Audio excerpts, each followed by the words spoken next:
Waalaikumsalam warahmatullahi Salam wabarakatuh. sejahtera untuk kita semua. Kawan-kawan sekalian, terima kasih atas kehadiran selaku Ketua Tim Kuasa Hukum perkara nomor 168 di Mahkamah Konstitusi. Saya barangkali perlu untuk memberikan penjelasan singkat tentang putusan MK tersebut yang dalam beberapa hal saya baca di media ada yang pihak-pihak yang sepertinya tidak memahami secara utuh. Memang ini bukan persoalan simple ya. Kenapa? Karena putusan MK-nya sendiri ya itu menjadi lembarannya itu tertebal mungkin sepanjang sejarah MK, 687 halaman.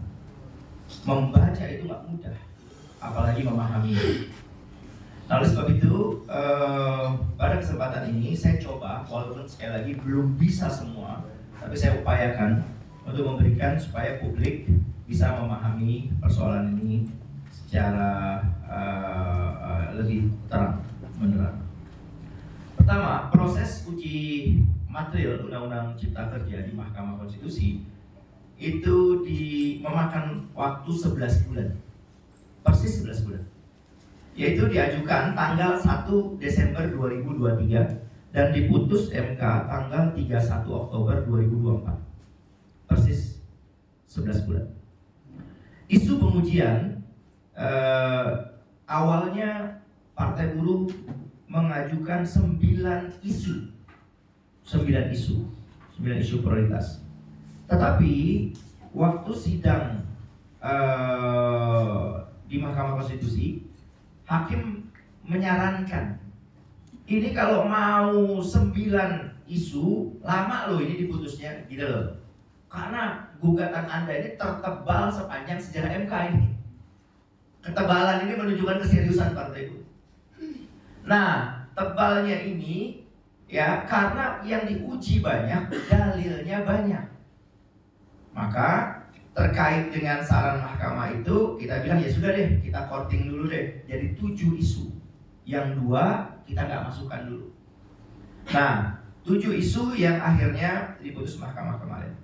Maka ketika ada perkara nomor 40 dan 62 atau 63 kemarin saya nggak salah, itu dibacakan setelah Partai Buruh karena di awal Pak Ketua Soehartoyo menyampaikan kami bacakan lebih dulu perkara 168 karena perkara ini permohonan ini paling banyak dalilnya.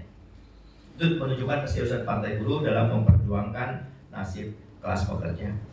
Nah, 2 isu yang belum sempat diuji ya, kita akan uji kembali di beberapa waktu ke depan. 2 isu itu yang akan kita siapkan lagi pengujian ke MK adalah terkait isu pengaturan waktu kerja dan penghapusan sanksi pidana. Nah, itu yang kemarin belum kita kurangi dari permohonan awal, diperbaikan, kita drop gitu. Karena saran majelis supaya cepat prosesnya. Secepat-cepatnya juga akhirnya 11 bulan. Nah, 2 isu itu yang kaitannya dengan isu pengaturan waktu kerja dan penghapusan sanksi pidana. Sanksi pidananya itu terkait dengan pengaturan TKA. Ada aturan sanksi pidana di Undang-Undang Ketenagakerjaan terkait tenaga kerja asing yang dihapus di Undang-Undang Cipta Kerja.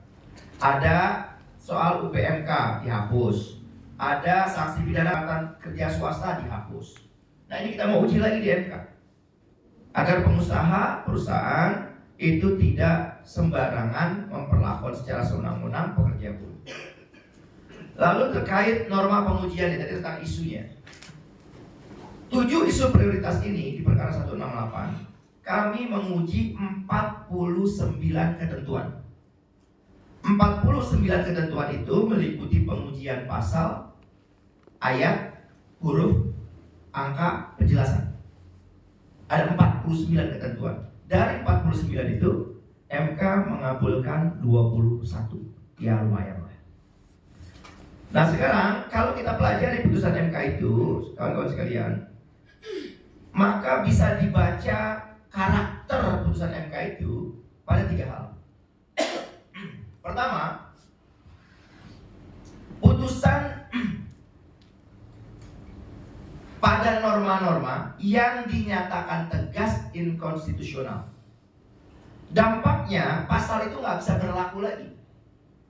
MK menyatakan bertentangan dengan undang-undang dasar dan tidak mempunyai kekuatan hukum mengikat. Artinya inkonstitusional udah nggak berlaku lagi pasal itu. Nah, yang kedua, putusan itu, ini karakter ya, saya bukan bicara putusan MK secara keseluruhan, tapi kalau dibedah ada 3 karakter. Karakter yang menyatakan inkonstitusional. Yang kedua, yang menyatakan inkonstitusional bersyarat.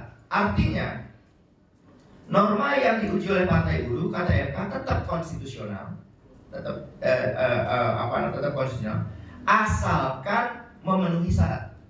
Lalu dalam pemaknaan contrario, inkonstitusional bersyarat. Kalau syarat-syaratnya nggak dipenuhi, pemaknaan baru MK tidak dipenuhi, maka dampaknya adalah norma itu inkonstitusional. Itu maksud dari inkonstitusional bersyarat. Yang ketiga, dia tidak menyatakan tentang konstitusional atau tidak menyatakan inkonstitusional atau inkonstitusional bersyarat, tetapi MK melalui putusan ini itu memberikan perintah dan rekomendasi yang dituangkan di dalam pertimbangan hukum, tidak diamar, karena nggak mungkin, nggak ada di petitum dimuati amar putusan, tapi dia tuangkan itu di dalam pertimbangan putusan. Contoh-contohnya apa yang sifatnya itu? Misal, memerintahkan Menaker untuk membuat melakukan pengawasan terhadap RPTKA, rencana penempatan tenaga kerja asing. Itu nggak ada di amar, tapi ada di situ. Nanti setelah dibentuk undang-undang baru yang dibuat oleh Menaker nanti di dalam peraturan itu dituangkan di dalam undang-undang yang baru. Itu contohnya. Jadi itu perintah dan juga yang sifatnya rekomendasi. Misal, kata MK, perlu dibentuk undang-undang tenaga kerjaan yang baru sehingga klaster tenaga kerjaan itu nggak boleh lagi ada di Omnibus Law. Saya ulangi, klaster tenaga kerjaan tidak boleh lagi diatur di dalam Omnibus Law. Dia harus dibikin dalam undang-undang tersendiri. Ya, dalam hal ini kita punya Undang-Undang 13 2003 tentang tenaga kerjaan. Jadi undang-undang tersendiri, dia tidak masuk dalam. Nah,